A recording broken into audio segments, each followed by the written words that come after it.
Ladies and gentlemen, there is something profoundly courageous about a woman who chooses to live alone.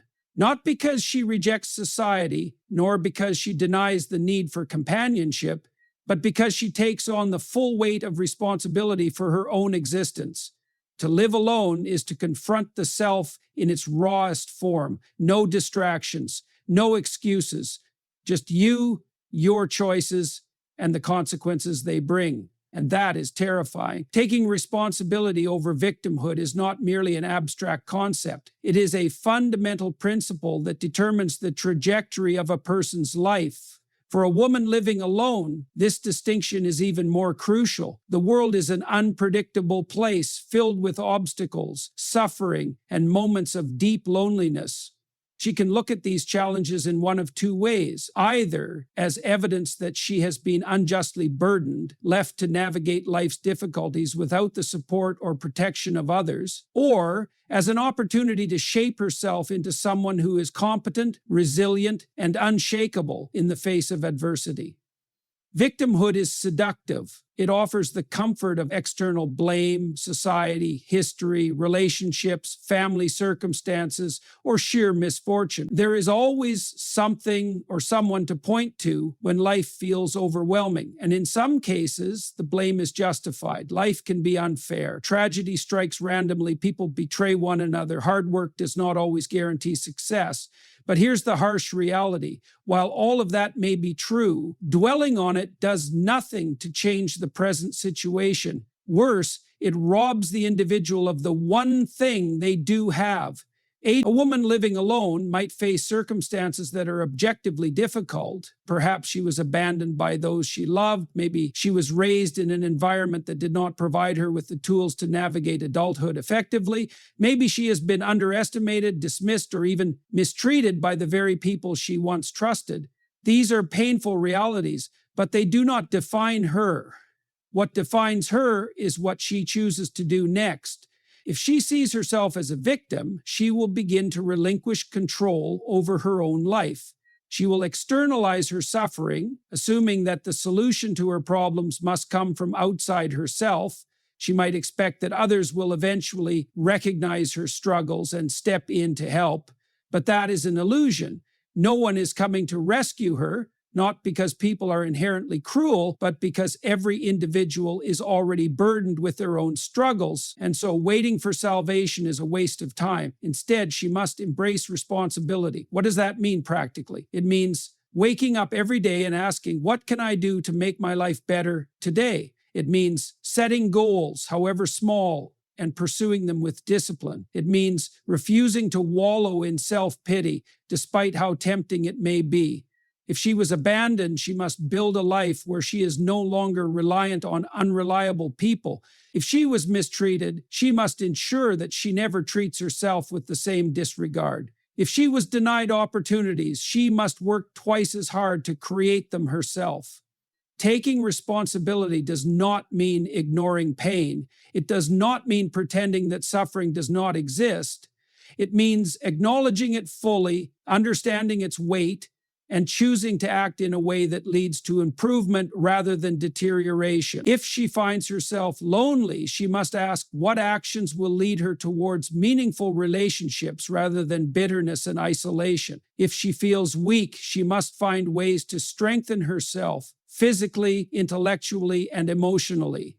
Every day presents a choice to let hardship define her or to define herself in spite of hardship. Strength is not found in avoidance, it is found in voluntary confrontation with that which is difficult. A woman living alone has the perfect opportunity to embody this. There is no one there to hold her accountable, so she must learn to hold herself accountable. There is no one forcing her to wake up early, to maintain discipline, to cultivate a meaningful life, so she must do it on her own. And when she does, something remarkable happens. She realizes that she is capable. She realizes that despite the challenges, she can create a life of value. And that is true strength, not the absence of struggle, but the refusal to be defeated by it. Solitude is a double-edged sword. For some, it is a descent into chaos. a slow unraveling of order that leaves them lost, undisciplined, and drifting without purpose. For others, it is an opportunity to construct a life of meaning, to shape a world in which they can thrive rather than wither. A woman who lives alone stands at this crossroads daily. She must decide whether her solitude will be the foundation of strength or the breeding ground for despair. That decision is determined by one simple but profound factor: whether she brings order to her existence or allows chaos to consume it. Chaos is the natural state of the world. Left unchecked, things fall apart. This is true in nature, in relationships, in health, and certainly in the mind. A woman who lives alone has no external force imposing structure on her life. There is no one to remind her to get up on time, to push her toward productivity, to ensure she maintains discipline. Without an internal system of order, the descent into chaos happens subtly at first. She wakes up later than she should, puts off responsibilities, lets small habits of neglect accumulate. Over time, this lack of structure snowballs into something dangerous. The house becomes unkempt, finances become unstable, health deteriorates, and worst of all, meaning starts to slip away. She finds herself asking, what is the point of it all? The answer to that question, in the absence of order, is bleak, but there is another path. One where she does not allow herself to be a victim of entropy, but instead becomes its master. If the world naturally descends into disorder, then her duty is to impose structure upon it. She must build routines that ground her, daily habits that give her direction. If she wakes up at the same time each day, exercises, takes care of her space, and sets goals for herself, she is pushing back against the chaos, and in doing so, she creates meaning. The simple act of making one's bed in the morning is not trivial. It is a declaration. It is a statement that says, I am in control here. This space is mine, and I will bring order to it. If she keeps her home clean, she is maintaining the physical representation of discipline and stability. If she structures her time wisely, making room for work, learning, and personal growth, she is preventing herself from falling into the traps of idleness and despair. Every small act of order reinforces the idea that life is not something that simply happens to her. She is shaping it. This principle extends beyond the physical and into the psychological. A mind left unchecked will wander toward the negative. Doubts will creep in. Fear will take root. Loneliness, if not managed properly, will transform into bitterness. But just as she can tidy her living space, she can tidy her thoughts. She must recognize when she is allowing chaos to take over, when she is indulging in self-pity, when she is fixating on things beyond her control, when she is failing to direct her energy toward meaningful pursuits. And when she catches herself in these moments, she must realign, she must impose structure on her thinking, directing it toward what is productive rather than destructive. There is power in this realization. She is not merely someone who happens to live alone. She is someone who has been given the rare opportunity to construct her existence exactly as she chooses. She can decide what her days look like, what she will prioritize, what kind of person she will become. That level of freedom is both a responsibility and a gift. It means that if she is willing to do the work, she can create a life of incredible richness and meaning, not despite her solitude, but because of it. If she builds order, she will not fear being alone. She will not need to seek distractions to avoid the discomfort of silence. Instead, she will thrive within it, using it as a space for reflection, growth, and self-mastery. She will learn that solitude does not have to mean loneliness. It can be the foundation of something profound. It can be the place where she becomes who she is meant to be. Mastery of the self is the highest form of strength. A woman who lives alone is faced with the greatest test of self-sufficiency, not merely in the practical sense of maintaining her livelihood, but in the deeper psychological challenge of becoming someone she respects. Without the constant presence of others to shape her decisions, she must develop discipline, cultivate self-respect, and pursue competence entirely on her own. These qualities are not luxuries, they are necessities. Without them, solitude becomes suffering. With them, solitude becomes power. The first battle she must fight is with discipline. No one is watching. No one is waiting for her to show up. No one will reprimand her if she wastes her time. This is both a freedom and a burden. Many people collapse under this weight, allowing laziness and disorder to take hold. They tell themselves that because no one is enforcing rules upon them, rules are unnecessary. But the absence of imposed structure does not mean structure is irrelevant. It means that structure must now come from within. Discipline is not about grand gestures or overwhelming commitment. It is about the small daily actions that build momentum. If she sets a wake-up time and sticks to it, even when no one would know otherwise, she is proving to herself that she has control over her own mind. If she commits to exercising, eating well, and maintaining her environment, she is reinforcing the idea that she values herself enough to care for her own well-being. Discipline, at its core, is about self-respect. It is the acknowledgement that her actions today shape who she will become tomorrow. And that brings us to the second test, self-respect. A woman who does not respect herself will make choices that diminish her. She will allow toxic relationships to linger, will speak to herself with cruelty, and will tolerate behaviors that erode her dignity. But self-respect is not something that magically appears. It is something that is earned. If she wants to respect herself, she must become someone worthy of that respect. That means setting boundaries, refusing to engage in self-destructive habits, and treating herself as though she were someone she was responsible for caring for.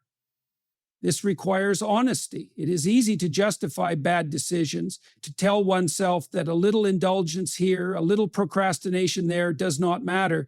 But those small choices accumulate. A woman who lives alone has the rare opportunity to be entirely accountable to herself. There are no distractions, no excuses. If she is wasting time, she cannot blame anyone else. If she is not pursuing her potential, she cannot point fingers at external obligations. She must look in the mirror and ask, am I living in a way that aligns with the person I want to be? If the answer is no, then change is necessary. This brings us to the third and most critical test, competence. Competence is the foundation of confidence. A woman who lives alone must develop skills not just to survive, but to thrive. Financial independence, practical problem solving, emotional resilience, these are not optional. They are essential. Every time she learns something new, whether it is how to fix something in her home, manage her investments, or develop a new skill, she is reinforcing the belief that she is capable. And that belief, once deeply ingrained, is unshakable. Competence does not mean perfection. It does not mean she must have all the answers or be free of mistakes. It means she is willing to face the unknown, to learn, to improve. It means she does not shy away from challenges, but steps forward to meet them. The greatest security in life does not come from wealth, relationships, or external validation. It comes from knowing that no matter what happens, she has the ability to handle it. A woman who masters herself,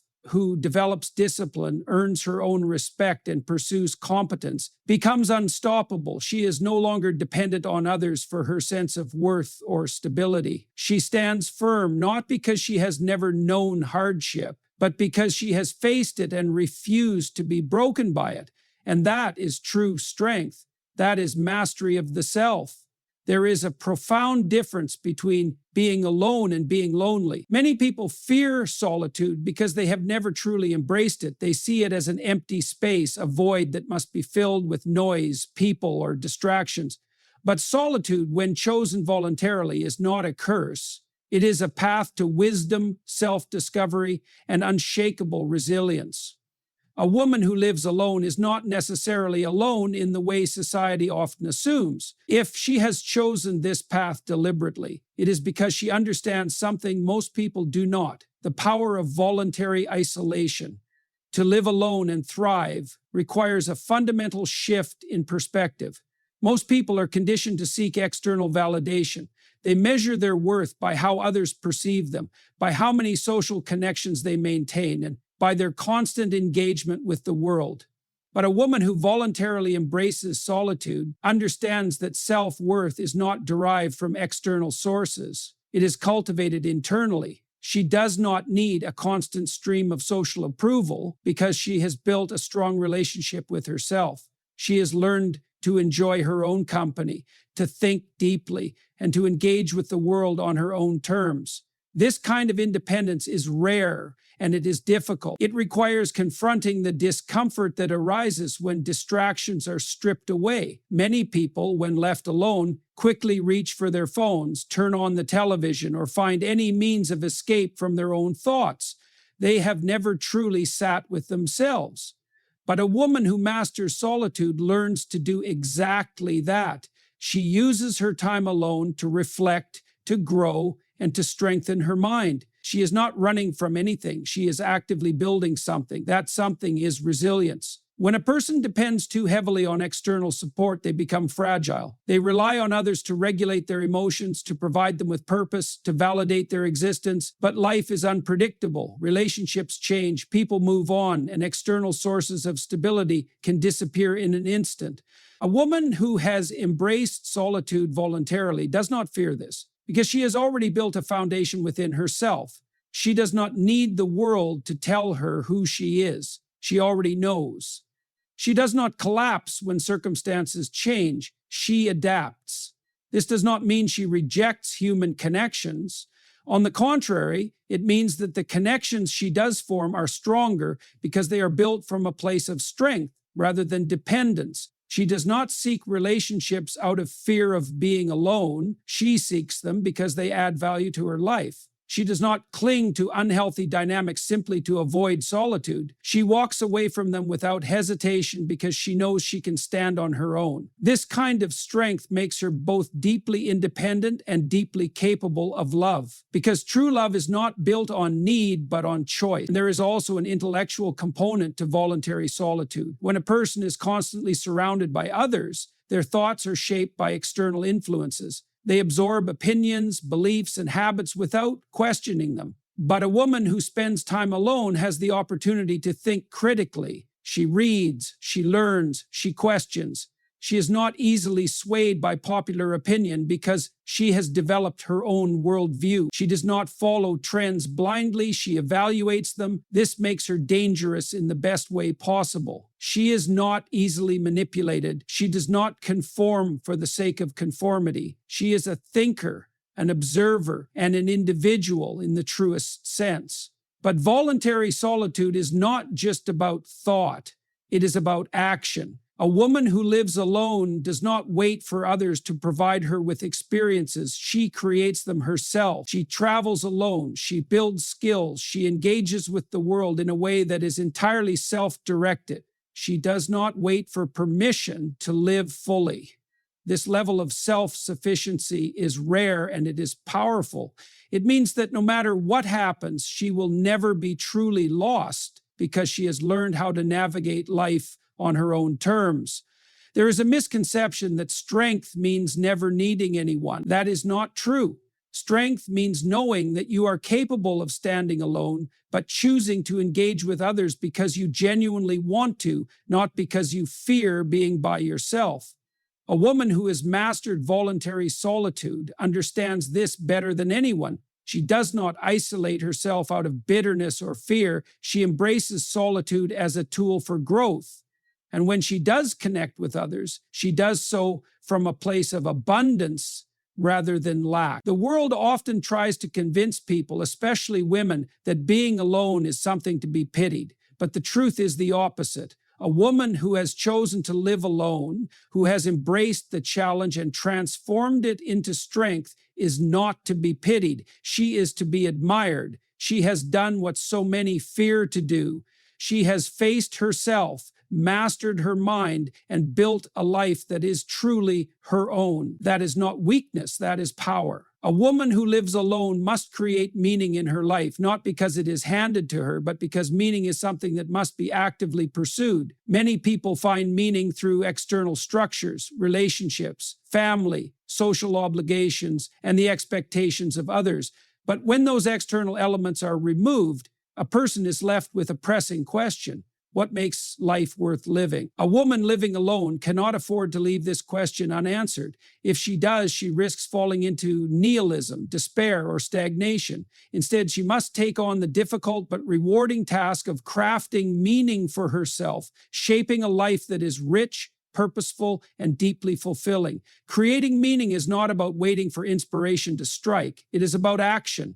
It is about waking up every day and choosing to invest in something greater than fleeting pleasures or distractions. A woman who understands this principle will seek out pursuits that challenge her, develop her skills, and contribute to something beyond herself. Whether it is through career, art, service, or intellectual exploration, she will direct her time and energy towards something that gives her a sense of accomplishment. But this is not easy. Many people drift through life without ever truly engaging with it. They allow routines to dictate their existence without ever questioning whether those routines are meaningful. A woman who lives alone does not have the luxury of being passive. She must ask herself, what am I building? What am I striving toward? What legacy will I leave behind? These questions are not abstract. They are essential.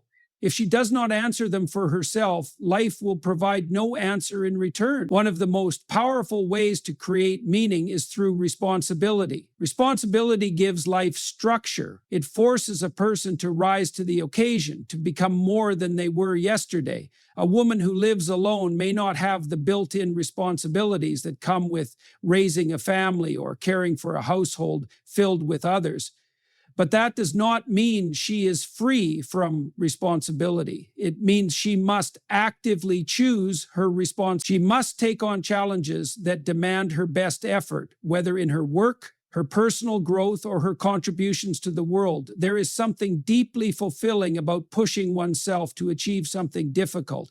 If she sets a goal and relentlessly pursues it, she is engaging in the process of meaning-making. It does not matter what the goal is. Writing a book, mastering a craft, starting a business, engaging in intellectual pursuits, or contributing to a cause. What matters is that she is working towards something that requires discipline, effort, and dedication. This is where true fulfillment is found, not in passive consumption, but in active creation. But meaning is not just about achievement, it is also about connection. Even a woman who thrives in solitude understands that life gains depth through relationships, not shallow surface-level connections, but deep, meaningful bonds with people who challenge, inspire, and support her. The difference is that she does not seek these relationships out of desperation or fear of being alone. She seeks them because she values them. She builds connections based on shared purpose and mutual respect, not mere convenience. A meaningful life also requires engagement with something greater than oneself. This could be through spirituality, philosophy, art, or a cause that transcends individual desires. A woman who lives alone has the unique opportunity to explore these dimensions deeply, without distraction. She can read, reflect, and cultivate a personal philosophy that guides her actions. She can dedicate herself to something that aligns with her values, something that gives her life a sense of direction and moral clarity. There will be moments of doubt. There will be days when she questions whether her efforts matter, whether she is truly making a difference. That is the nature of the human experience. But the difference between a meaningful life and an empty one is persistence. A woman who is committed to creating meaning will push through those doubts. She will remind herself that the act of striving itself is valuable, that every step forward, no matter how small, is part of a larger journey. And in the end, what she builds, whether it is knowledge, mastery, relationships, or a contribution to the world, will stand as proof that she did not let life simply happen to her. She shaped it, she gave it meaning, and that is a life worth living. A woman who lives alone is not merely existing, she is forging herself into someone formidable. Through discipline, self-respect, and the relentless pursuit of competence, she transforms solitude into strength. She understands that chaos is the default state of existence, and that without order, life unravels. She chooses instead to bring structure to her world, to master her mind, and to develop a deep sense of independence. She does not fear being alone because she has cultivated resilience. She has learned to enjoy her own company, to think deeply, and to grow without relying on external validation. Her solitude is not an absence of connection, but a deliberate space for self-mastery. It allows her to build relationships not from need, but from choice, ensuring that those she allows into her life add value rather than fill a void. Above all, she takes responsibility for her own existence. She does not wait for meaning to find her. She creates it. She sets goals, pushes herself toward challenges, and contributes to something greater than herself. In doing so, she proves that a life lived alone is not a life of weakness or lack, but one of immense power, purpose, and fulfillment. Her strength is not in avoiding struggle, but in embracing it. Her independence is not in isolation, but in self-sufficiency. And her life is not defined by the absence of others, but by the presence of meaning. She is not merely a woman who lives alone. She is a woman who has mastered herself, and that is the ultimate form of freedom.